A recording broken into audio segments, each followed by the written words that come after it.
Minulý rok byl po čertech zábavnej Halloween, hlavně díky sviňárně, kterou bych teďko velice rád dokončil. Každopádně vás tady zdravím u nový části naší hororový let's play série na hru Layers of Fear. Hru, kterou jsem sice natáčel minulý rok na Halloween, jenže to se jednalo pouze o Early Access verzi hry, čili ne kompletní, ale zrovna včera vyšla plná verze Layers of Fear, takže konečně můžeme zjistit, jak to dopadne s celým tím příběhem, jestli se všichni zblázníme, posereme se strachy a ještě si u toho užijeme trošku zábavy. Takže zhasněte si světla, pohodlně se usaďte, nasaďte ideálně sluchátka a je čas se do toho pustit. Vítejte zpátky.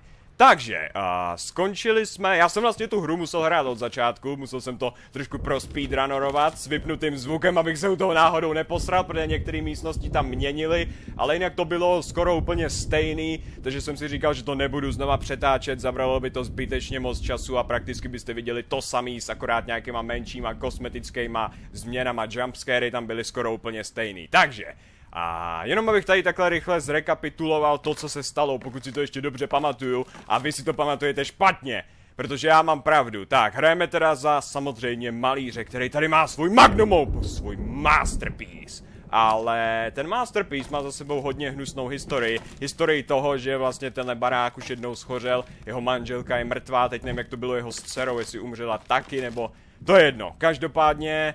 On teďko, aby se s tím vším vypořádal, tak vytvoří jeden poslední masterpiece, který my tady vlastně malujeme, zatímco chodíme skrze ty jeho halucinace, vzpomínky, do toho tam jsou jumpscary a všechny tyhle věci a je to vynikající hra, líbilo se mi to a jsem rád, že to konečně vyšlo. Co se týče toho, jak by ta finální verze měla být dlouhá, tak vidíte, že jsou tady vlastně, skončili jsme potom, co jsme nazbírali 4 části na vytvoření toho obrazu. Tady je kus kůže, krev, kost a vlasy, myslím, který on použil jako štětec. Zatím máme hotový tohle a potřebujeme teda ještě poslední 2 části na dokončení toho obrazu. Takže, když bychom užili trošku mojí sračkový matematiky, tak když nám tadyhle ty 4 okna zabrali asi 1,5 hodiny nebo 2 hodiny, tak to finále by mělo trvat asi tak hodinku, možná míň, možná o trošku víc, já nevím, jestli potom ještě se něco dalšího stane. Každopádně jsem to nehrál dneska, nebo respektive včera, když se díváte na tohle video, to vyšlo, ta plná verze je to k zakoupení na Steamu a jdeme na to. A mimochodem, jenom aby bylo jasný, tak ty součásti, kterými potřebujeme na ten obraz, tu kost, ta krev a tohle, tak to on všechno bere z té jeho mrtvý manželky. Jo, tohle hra je normální, jak říkám. Ne, neříkej mi, že zase budeme chodit v kruhu do... Co se děje? Haha, tohle to křupání, to je krásný, to je úplně jako když chropete cereály, je po ránu v baráku, kde vám začnou vypadávat světla, začnou se tady objevovat koberce, začne se tady objevovat nábytek, o bože, do prdele. Já jsem teďko docela dlouhou dobu nehrál nějakou hororovku, takže uvidíme, jestli to ještě pořád v sobě mám.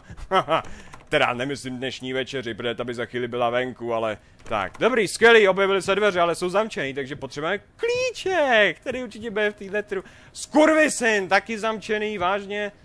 No dobře, dobře. Tak, co pak tu máme? Going in circles. Jo, dík za radu, ty ču... Co se to děje? Tam někdo byl?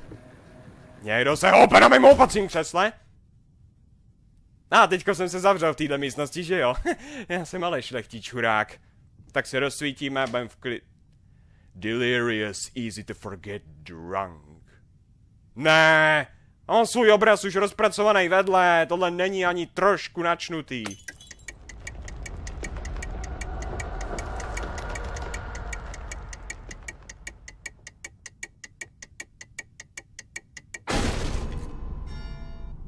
Za tohle to mě matka zabije. Rozmrdali jsme starý rodinný hodiny. Dobře, remember each mistake. Get it right this time. Tohle to jsou nápisy, které jsme... Ještě ne, ještě to není hotový. Čas. Tak, je tu něco zajímavého, protože ono občas v těch šuplíkách potřebujete najít nějaký klíč nebo takhle, ale většinou to není nutný. Tak, už tady máme cestu. Výborně. Restless Memories. Tak, můžeme pokračovat. To jsem velice rád, to jsem vážně rád. Jestli ještě jednou bude jumpscare s tou hnusnou ženskou, pravděpodobně s tou jeho znetvořenou manželkou, tak na to seru a tu hru vypínám, protože To byly ty scény, kdy jsem řval jak malá děvka, což řvu i normálně, ale tady to bylo fakt intenzivní a měl jsem z té hry opravdu nasráno v gatích. Tak, tady to asi neprojdu, co? Protože židle je moc velký blok. A ne, můžu ji odsunout. Kurva, já jsem silák. Tamhle nechci jít, tam jsme byli už... Počkej, tohle je místnost, do které jsme se nikdy nedostali, protože byla zablokovaná, ale my jsme ho teďko obešli. Make up your mind. Na na na na. Sakra, to je vážně malý písmo. Kdybyste chtěli, samozřejmě, trošku hlouběji prozkoumat ten příběh a všechny detaily. Jo, ono pravda, teď ono mezerníkem to jde. He's on about the damn rats again. I don't think I've seen one, but that doesn't stop him from laying our traps. Takže už zase mluví o těch zasraných krysách. Nemyslím si, že bych žádnou viděl, ale pořád hází, pořád připravuje ty pasti všude po celém baráku. Tvrdí, že je může slyšet i ve stěnách a musí jich být stovky. Kurva, doufám, že je to pravda. Doufám, že vylezou v noci a sežerou ho v jeho spánku. Seš krutý, je prostě arrogantní a egoistický, absolutně k ničemu vožrala. Scraps of Love Achievement. Jop, tohle to rozhodně byl zápisek z pravý lásky, tak to vypadá v každém vztahu po nějaký době. A nic dalšího tady není, dobře. Tak jo. Až teda samozřejmě na obrazy, který... Ta hra je fakt nádherná, má výbornou atmosféru a i po grafické stránce na to, že to je na Unity engineu. Oh, ne!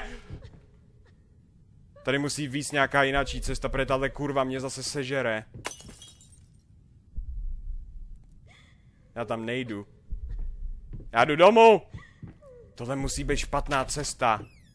Kurva fix. Dobrý, dobrý. Píčo jedna vyjebaná.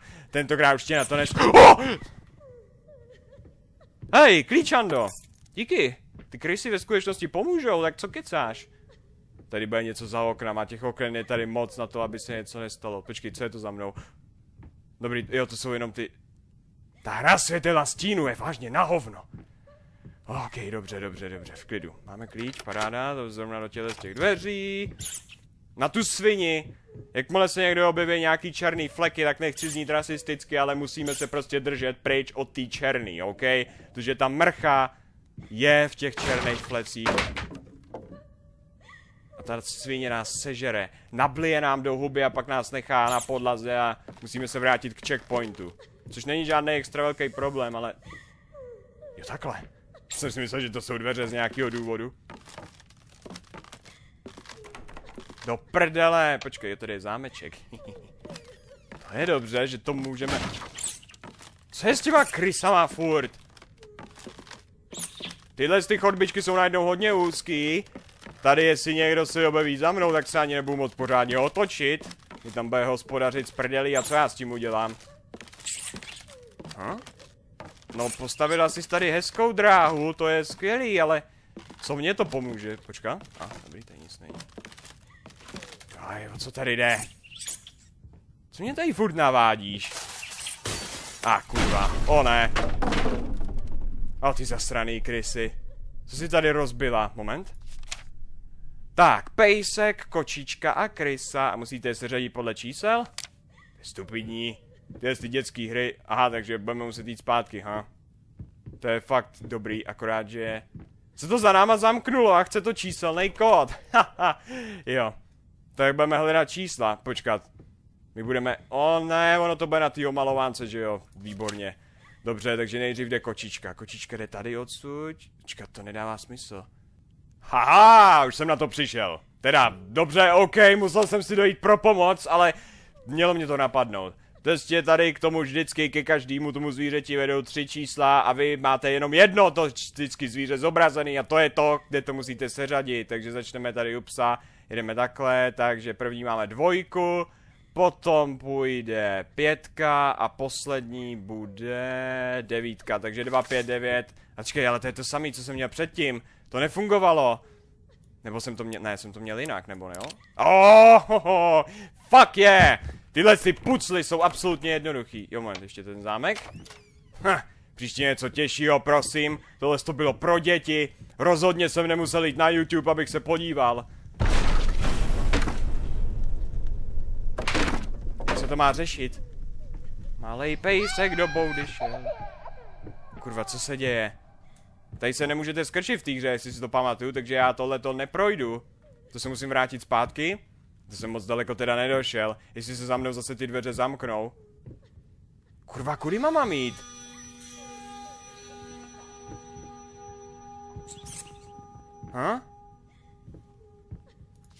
Co kdyby ta krysa teďko šla a schodila tam něco, co mi uvolní cestu? To by bylo skvělý, místo toho, aby mi furt... To si udělala ty? Ta krysa stojí na zadních! Do píči. Ta krysa je magič, tam nejdu. Tohle není dobrý, měl bych jít semhle? Ne, ta cesta vypadá rozmrdaně, ale tahle taky. Vždycky, když jsou tu takovýhle rozcestí. Ne, tam nejdu. Tam kurva nejdu. Tam bude ta svině. Já jsem totálně mrtvý, jestli semhle půjdu. Dobře, ale musíme to risknout. Budeme věřit té kryse. Neměli bychom to ní... Tady to vypadá, že propadnu. Ta podlaha je moc...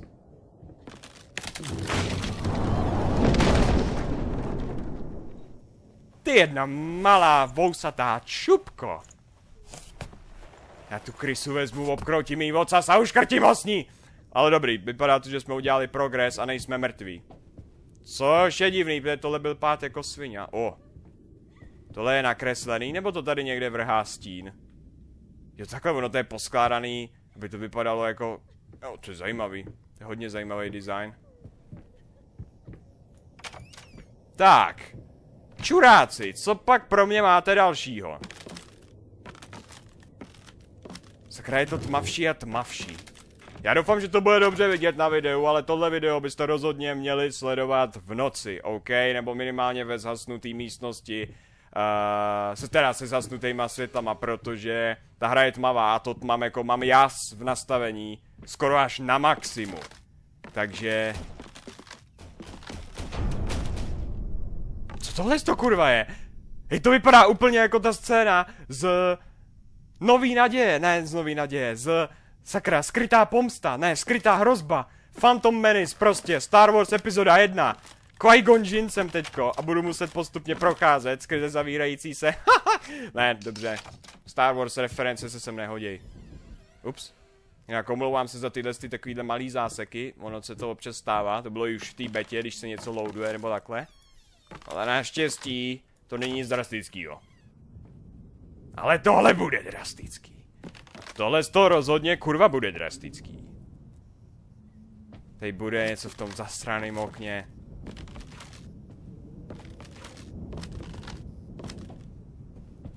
Ale musím teda říct, že ačkoliv už tady jsme 15 minut, tak jsem se zatím nelekl.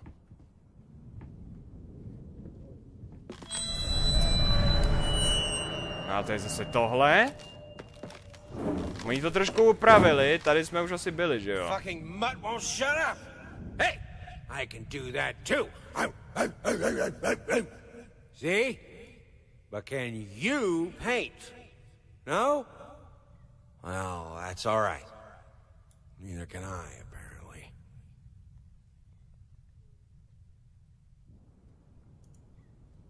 Zasranej ořech nepřestane štěkat. Já umím taky štěkat, ale umíš ty malovat ořechu?